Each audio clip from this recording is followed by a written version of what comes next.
Hello everyone, स्वागत है आप सभी का आपके अपने channel Sanju Sheoran exam pro में। आज की इस वीडियो में हम भाई सीडीपी का प्रैक्टिस सेट नंबर 42 करेंगे। भाई टोटल हमारे जो प्रैक्टिस सेट रहेंगे वो कितने रहेंगे भाई? 50 रहेंगे। कितने रहेंगे? 50 में से हम किस पे आ गए हैं भाई? 43 पे आ गए हैं। तो चलिए शुरू करते हैं बिना किसी देरी के। और ये जितने भी प्रैक्टिस सेट हैं भाई आपकी मदद करेंगे एच टेट में, सी टेट में, यूपी टेट में होने वाले सभी टीचिंग एग्जाम में। तो चलिए शुरू करते हैं बिना किसी देरी के। आज का हमारा फर्स्ट क्वेश्चन क्या है भाई? स्पर्शनीय अनुभूति एक बच्चे को क्या जानने में मदद करती है? गंध की अनुभूति, स्वाद, सुनने की अनुभूति, एक वस्तु की संरचना।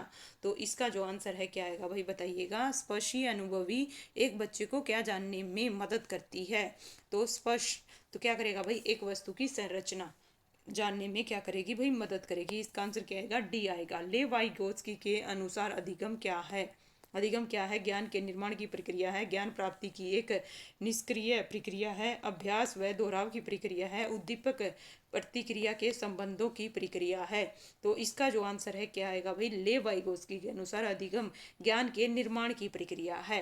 इसका आंसर क्या रहेगा भाई? ऑप्शन ए आएगा। थर्ड क्वेश्चन है भाई, निम्नलिखित में से कौन सा कथन वृद्धि की विशेषता का प्रतिनिधित्व नहीं करता? वृद्धि की विशेषता का प्रतिनिधित्व नहीं करता।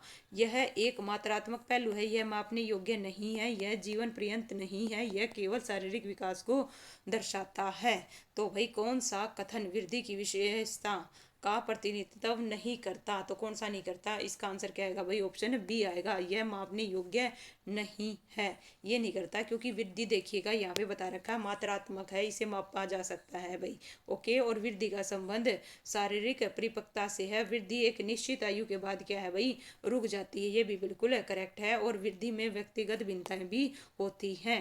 नेक्स्ट है फोर्थ क्वेश्चन, 6 से 14 क्या है? सॉरी, 6 से 11 वर्ष आयु वर्ग के छात्राओं की आवश्यकता। 6 से 11 वर्ष आयु वर्ग के छात्राओं की आवश्यकता है। क्या है भाई? कक्षा कक्ष में प्रजातंत्रीय वातावरण की, सीखने में स्वायत्ता की, क्रियाधारित अंतःक्रियात्मक अधिगम की। तो इसका जो आंसर है क्या आएगा भाई? ऑप्शन डी कहता है उपरोक्त सभी 6 से 11 वर्ष आयु वर्ग के छात्रों की आवश्यकता क्या है? इसका आंसर क्या आएगा? ऑप्शन डी आएगा भाई। ये सारी की सारी भाई 6 से 11 आयु वर्ग के छात्राओं की क्या है भाई? विशेषताएं हैं। नेक्स्ट क्वेश्चन है भाई, यदि छात्र अधिकांश कार्य स्वयं के हाथों से करेगा तो छात्र में शारीरिक शक्ति बढ़ेगी, मानसिक शक्ति बढ़ेगी, परिश्रम करने की भावना जागृत होगी या आत्मनिर्भरता पैदा होगी? तो गौर फरमाइएगा। यदि छात्र अपने जितने भी कार्य स्वयं के हाथों से करेगा करेगा तो आत्मनिर्भरता पैदा होगी। इसका आंसर क्या आएगा भाई? ऑप्शन है डी आएगा। क्या आएगा भाई? डी आएगा। लीजिए भाई इस प्रकार से नेक्स्ट क्वेश्चन है, सिक्स्थ क्वेश्चन। पुरस्कार एवं दंड है। पुरस्कार और क्या है भाई? दंड है। क्या है? सकारात्मक प्रेरक है, स्वाभाविक है, कृत्रिम है, अर्जित है।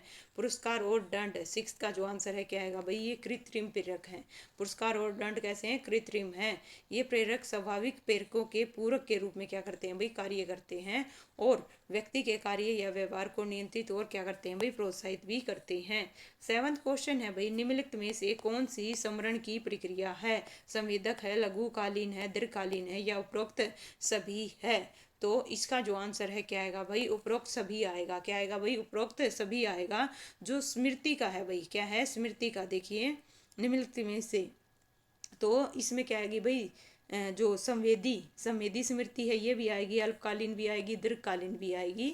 ये तीनों ही आएगी। स्मृति का जो सूचना प्रक्रिया एटिंगसन और सिफरिन ने 1968 में प्रतिपादित किया था, इसे अवस्था मॉडल कहा जाता है। क्या कहा जाता है? अवस्था मॉडल। और उसी में ये तीनों प्रकार बताए गए हैं। किसमें भाई? उसी में। ठीक है, अवस्था मॉडल में ये तीनों प्रकार की स्मृति बताई गई हैं, जिसमें संवेदी, अल्पकालीन, दीर्घकालीन है ना। और इसी को भाई लघु को दीर्घकालीन और संवेदक कहते हैं। नेक्स्ट क्वेश्चन है भाई, निम्नलिखित में से कौन सा सहकारी अधिगम का तत्व नहीं है? नहीं है पूछा है भाई। ठीक है, कौन सा सहकारी अधिगम का तत्व नहीं है? लीजिए भाई ऑप्शन से आपके सामने, जस्ट 1 मिनट। बड़ा समूह, विद्यार्थियों की अंतःक्रिया, और सी है भाई अन्योन्यासिता, और ऑप्शन डी है व्यक्तिगत एवं सामूहिक जिम्मेवारी।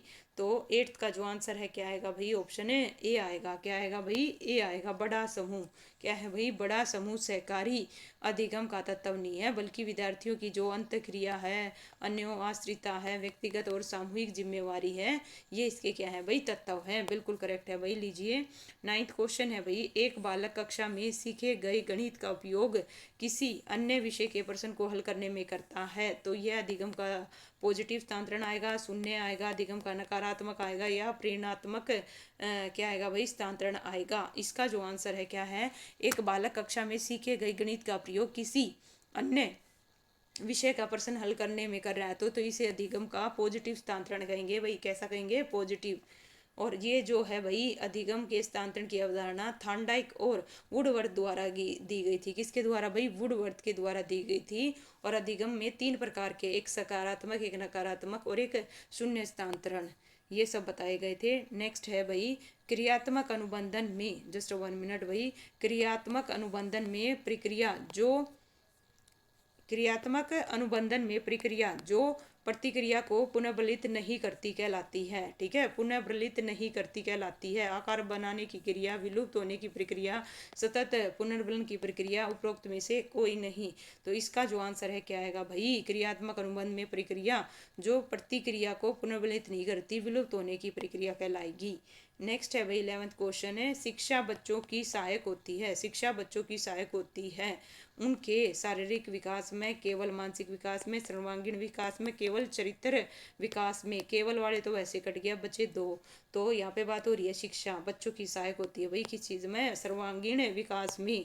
तो इसका जो आंसर है क्या आएगा भाई, ऑप्शन है सी आएगा। 12th है, शिक्षण सबसे अधिक प्रभावी होता है जब विद्यार्थी अधिक रुचि लेते हैं, शिक्षक को विषय का गहरा ज्ञान हो, विद्यार्थियों को उनके मानसिक स्तर के अनुरूप शिक्षा दी जाए, एक ही विषय वस्तु को बार बार दोहराया जाए। तो इसका जो आंसर है क्या आएगा भाई, शिक्षण सबसे अधिक प्रभावी तब होता है जब शिक्षार्थियों के उनके मानसिक स्तर के अनुरूप क्या दी जाए भाई, शिक्षा दी जाए। इसके लिए शिक्षक को भाई बौद्धिक भिन्नता और व्यक्तिगत भिन्नताओं का क्या है भाई, ध्यान रखना होगा। 13 क्वेश्चन है भाई, पाठ्य सहगामी क्रियाएं मुख्यतः संबंधित हैं शैक्षणिक संस्थानों के विकास से, छात्राओं के सर्वांगीण विकास से, और छात्राओं के वृत्तीय विकास से, छात्राओं के मानसिक विकास से। बात हो रही है पाठ्य सहगामी क्रियाएं मुख्यतः संबंधित हैं, तो किस चीज से संबंधित है भाई, छात्राओं के सर्वांगीण विकास से संबंधित है। किससे है भाई, सर्वांगीण विकास से। नेक्स्ट है भाई 14 क्वेश्चन, मानसिक उद्दीलन प्रतिमान का प्रयोग इनमें से किसके शिक्षण हेतु किया जाता है। तो बताओ भाई किसके शिक्षण हेतु किया जाता है, सृजनात्मकता, अनुप्रयोग, समझ और समस्या समाधान। तो इसका जो आंसर है क्या आएगा भाई, ऑप्शन है डी आएगा। क्या आएगा भाई, डी आएगा। मस्तिष्क उद्दीलन प्रतिमान का प्रयोग समस्या समाधान शिक्षण हेतु किया जाता है। नेक्स्ट क्वेश्चन है भाई 15th, जस्ट 1 मिनट भाई। लीजिए 15th क्वेश्चन, प्रकृतिवादियों के अनुसार विकास में प्रमुख भूमिका होती है। प्रकृतिवादियों के अनुसार अनुवांशिकी की, पालन की, अनुवांशिकी वातावरण की, अनुवांशिकी तथा पालन की, अंतःक्रिया की। तो 15th का जो आंसर है क्या आएगा भाई, ऑप्शन है बी आएगा। क्या आएगा भाई, बी आएगा। प्रकृतिवादियों के अनुसार विकास में प्रमुख भूमिका पालन की होती है। किसकी होती है भाई, पालन पोषण की होती है। ठीक है, इस प्रकार से इसका आंसर क्या आएगा भाई, ऑप्शन बी आएगा। क्या आएगा, बी आएगा। नेक्स्ट है भाई 16th क्वेश्चन, वंचित समूहों के बच्चों को अच्छा पोषण, अच्छी स्वास्थ्य देखभाल तक पहुंच और डैश के अवसरों की संभावना कम होती है, खेलने, सीखने, अध्ययन और आनंद। तो इसका जो आंसर है क्या आएगा भाई, वंचित समूह के बच्चे को अच्छा पोषण, अच्छी स्वास्थ्य तक पहुंच है ना, सीखने के अवसरों की संभावना कम होती है। तो इसका जो आंसर है क्या रहेगा भाई, ऑप्शन बी आएगा। क्या आएगा, बी आएगा। नेक्स्ट है 17 क्वेश्चन, इनमें से कौन सा लक्षण प्रतिभाशाली विद्यार्थी में नहीं होता। बताओ भाई कौन सा नहीं होता, परिशुद्धता की इच्छा, जानकारी का धीमा अवशोषण और विषय वस्तु की दृढ़ समझ और क्षीण उत्सुकता। तो इनमें से कौन सा लक्षण प्रतिभाशाली विद्यार्थियों में नहीं होता। तो 17 का जो आंसर है क्या आएगा भाई, ऑप्शन बी आएगा, जानकारी का धीमा अवशोषण। ठीक है, जानकारी का धीमा अवशोषण प्रतिभाशाली विद्यार्थी में नहीं होता। प्रतिभाशाली जो बच्चे हैं उनकी दृढ़ बुद्धि वाले होते हैं, उनकी बुद्धि लब्धि भाई 130 से अधिक होती है। यानी देखिए नेक्स्ट है, 16 वर्षीय बच्चा बुद्धि लब्धि परीक्षण में 75 अंक प्राप्त करता है, तो उसकी मानसिक आयु क्या होगी। 10 वर्ष है, 15 है, 12 है, 8 है, 14 है। तो इस प्रकार से भाई इसका जो आंसर है क्या आएगा भाई बताइएगा। हमें क्या दे रखा है 75 अंक दे रखे हैं। क्या दे रखे हैं भाई 75 अंक। उससे पहले ये देखो भाई फार्मूला क्या होता है अगर आपको मानसिक आयु निकालनी है। IQ इक्वल टू में क्या होता है भाई MA अपॉन में CA इंटू में 100 होता नहीं होता है।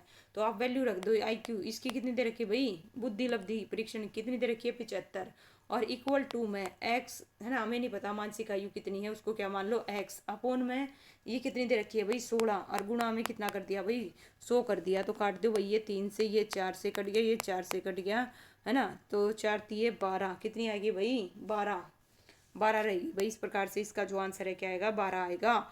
जिन इच्छाओं की पूर्ति नहीं होती उनका भंडारण इनमें से कौन करता है। इदम करता है, अहम करता है, प्राहम करता है या इदम और अहम करता है। जिन इच्छाओं की पूर्ति नहीं होती उनका भंडारण कौन करता है भाई इदम करता है। कौन करता है भाई इदम। नेक्स्ट क्वेश्चन है भाई 1920 नवीन प्रतिक्रियाओं को अर्जन करने की प्रक्रिया अधिगम प्रक्रिया है। यह कथन थॉर्नडाइक का, वुडवर्थ का, गेने का या फिर हल का। तो इसका जो आंसर है क्या आएगा भाई ये किसका है वुडवर्थ का है। नवीन प्रतिक्रियाओं को अर्जन करने की प्रक्रिया अधिगम प्रक्रिया है। ये कथन किसका है भाई वुडवर्थ का है भाई। इंपॉर्टेंट है देखिए एक परिभाषा जरूर पूछी जाती है। बालकों के सीखने में प्रेरणा को किस रूप में उपयोगी माना जाता है। बालक की व्यक्तित्व का आदर पुरस्कार एवं दंड प्रशंसा एवं भर्त्सना और उपरोक्त सभी। तो इसका जो आंसर है क्या आएगा भाई उपरोक्त सभी आएगा। क्या आएगा भाई उपरोक्त सभी आएगा। बालकों के सीखने में प्रेरणा को बालके की व्यक्तित्व का आदर पुरस्कार दंड प्रशंसा एवं भर्त्सना उपरोक्त सभी आएगा भाई। डैश छात्र में रुचि उत्पन्न करने की कला है। तो बताइए डैश छात्र में रुचि उत्पन्न करने की कला है। 22 का जो आंसर है क्या रहेगा भाई शिक्षण आएगा, सहानुभूति आएगा या समदृष्टि या प्रेरणा आएगा। तो 22 का जो आंसर है क्या आएगा भाई प्रेरणा पाकर बच्चे पढ़ाई में रुचि लेने लगते हैं जिससे उनके ज्ञान अर्जन की गति विद्र हो जाती है। और इसी संदर्भ में भाई थॉमस ने लिखे था कि प्रेरणा छात्र में रुचि उत्पन्न करने की कला है। तो इसका जो आंसर है क्या रहेगा भाई 22 का ऑप्शन है डी आएगा। क्या आएगा भाई डी। नेक्स्ट है संज्ञान। क्या है संज्ञान किस बुद्धि के सिद्धांत का हिस्सा है। संज्ञान प्रति दशा का, समूह कारक का, गिलफोर्ड का या फ्लूइड एवं क्रिस्टल सिद्धांत का। तो इसका जो आंसर है क्या आएगा भाई गिलफोर्ड का सिद्धांत है। किस चीज़ का है भाई गिलफोर्ड का। GP गिलफोर्ड और उनके सहयोगियों ने भाई बुद्धि का क्या दिया था त्रिआयामी प्रारूप दिया था। और उन्होंने भाई कितने है ना कितने आयाम बताए थे 3 बताए थे। कितनी विमाएं बताई थी 3 बताई थी। और इसके है ना नेक्स्ट क्वेश्चन है भाई इनमें से अधिगम में योगदान देने वाले मनोवैज्ञानिक कारकों में कौन शामिल नहीं है। अधिगम में योगदान देने वाले मनोवैज्ञानिकों में कौन शामिल नहीं है। अधिगम की इच्छा, प्रेरणा, रुचि, विषय वस्तु का स्वरूप। तो देखिएगा 24 का जो आंसर है क्या आएगा भाई ऑप्शन है डी आएगा। क्या आएगा भाई डी आएगा। अधिगम के योगदान देने वाले वैज्ञानिकों में कौन सा शामिल नहीं है भाई अधिगम की इच्छा भी है, प्रेरणा भी है, रुचि भी है, लेकिन विषय वस्तु का जो स्वरूप है वो अधिगम में योगदान देने वाले मनोवैज्ञानिक कारकों में शामिल नहीं है। नेक्स्ट क्वेश्चन है भाई 25 प्रोजेक्ट विधि संबंधित है किलप्रिट से, रूसो से, मोंटेसरी से या फिर फोबेल से। तो प्रोजेक्ट विधि संबंधित है किस चीज से है भाई प्रोजेक्ट विधि का प्रतिपादन किसने किया था किलपैट्रिक द्वारा किया गया था। किसके द्वारा भाई किलपैट्रिक। जिसकी मूल धारणा क्या है भाई मूल अवधारणा जॉन डीवी द्वारा दी गई थी। किसके द्वारा भाई जॉन डीवी के द्वारा। नेक्स्ट है 26 क्वेश्चन है जब एक विद्यार्थी असफल होता है तो समझा जाता है कि पद्धति असफल है, शिक्षक असफल है या पाठ्य पुस्तकें असफल है या ये व्यक्तिगत असफलता है। जब एक विद्यार्थी असफल होता है तो क्या समझा जाता है भाई इसका जो आंसर है क्या आएगा भाई पद्धति असफल है।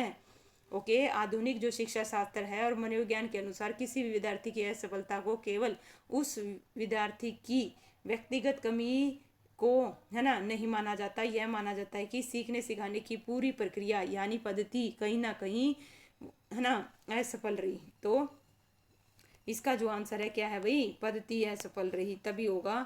27 है भाई मानसिक स्वास्थ्य। क्या है मानसिक स्वास्थ्य और डैश में घनिष्ठ संबंध होता है अभिवृत्ति, स्वीकार्यता, बचने और समायोजन। तो सामाजिक स्वास्थ्य और डैश में घनिष्ठ संबंध होता है। 27 का जो आंसर है क्या आएगा भाई ऑप्शन डी आएगा समायोजन। 28 है, मनोविज्ञान के अनुसार इनमें से किस विधि द्वारा मूल प्रवृत्तियों में परिवर्तन लाया जा सकता है। तो मूल प्रवृत्तियों में परिवर्तन कैसे लाया जा सकता है भाई, 28 का जो आंसर है क्या आएगा भाई, मार्गरीतीकरण आएगा। क्या आएगा भाई, ठीक है, ऑप्शन बी रहेगा। नेक्स्ट है, सूझ या अंतर्दृष्टि के सिद्धांत का प्रतिपादन किसने किया था। तो बताओ भाई किसने किया था। इसका जो आंसर है क्या आएगा भाई, थॉर्नडाइक ने, गिल वो क्या है, गेस्टोलवादी ने, या फिर स्किनर ने, या फिर हेंगार्टी ने। सूझ और अंतर्दृष्टि के सिद्धांत का जो प्रतिपादक है 29 का जो आंसर है क्या आएगा भाई, ऑप्शन है बी आएगा। क्या आएगा, बी, गेस्टोलवादी मनोवैज्ञानिक ने। ठीक है, नेक्स्ट है भाई, सूक्ष्म शिक्षण है। सूक्ष्म शिक्षण है, मूल्यांकन शिक्षण है, वास्तविक है, अवश्रेणी शिक्षण है, या प्रभावशाली शिक्षण है। तो 30 का जो आंसर है क्या आएगा भाई, ऑप्शन है, जल्दी से बताइए फटाफट, सी आएगा भाई। क्या आएगा, सी आएगा। सूक्ष्म शिक्षण एक अवश्रेणीय शिक्षण है। सूक्ष्म शिक्षण एक निश्चित श्रेणी क्रम का अनुसरण करता है। इसमें कुल 6 सोपान, कितने भाई, 6, कितने सोपान होते हैं, 6। 6 में सबसे पहले क्या आएगी भाई, पाठ्य योजना। क्या आएगी भाई, पाठ्य योजना। और उसके बाद में पाठ्य योजना निर्माण, फिर पाठ का प्रस्तुतिकरण होगा, फिर प्रतिपुष्टि होगी, फिर पुनः पाठ्य योजना का निर्माण होगा, फिर पुनः प्रस्तुतिकरण होगा, फिर पुनः क्या मिलेगी, प्रतिपुष्टि मिलेगी। इस प्रकार से ध्यान रखिएगा, इसमें 6 चरण न होकर कितने चरण है भाई, देखिए, है ना, इसमें 6 चरणों में न तो किसी प्रकार का परिवर्तन किया जा सकता है। ध्यान दीजिएगा, जस्ट 1 मिनट भाई, जो मैं आपको बताना चाह रही हूँ सूक्ष्म शिक्षण के बारे में गौर फरमाइएगा। यह एक, क्या बताया भाई मैंने, अवश्रेणी शिक्षण है, और ये एक निश्चित श्रेणी का क्या करता है भाई, अनुसरण करता है। इसमें कितने सोपान हैं, 6 चरण है। कितने हैं, 6 हैं। सबसे पहला है भाई पाठ्य योजना निर्माण, दूसरा है भाई प्रस्तुतिकरण, तीसरा है प्रतिपुष्टि, चौथा है पुनः पाठ्य योजना, पांचवा है भाई पुनः प्रस्तुतिकरण, और छठा है भाई पुनः प्रतिपुष्टि। तो इन 6 चरणों में न तो किसी प्रकार का परिवर्तन किया जा सकता है, न इन्हें आगे पीछे किया जा सकता है, इसीलिए इन्हें अवश्रेणीय शिक्षण कहा जाता है।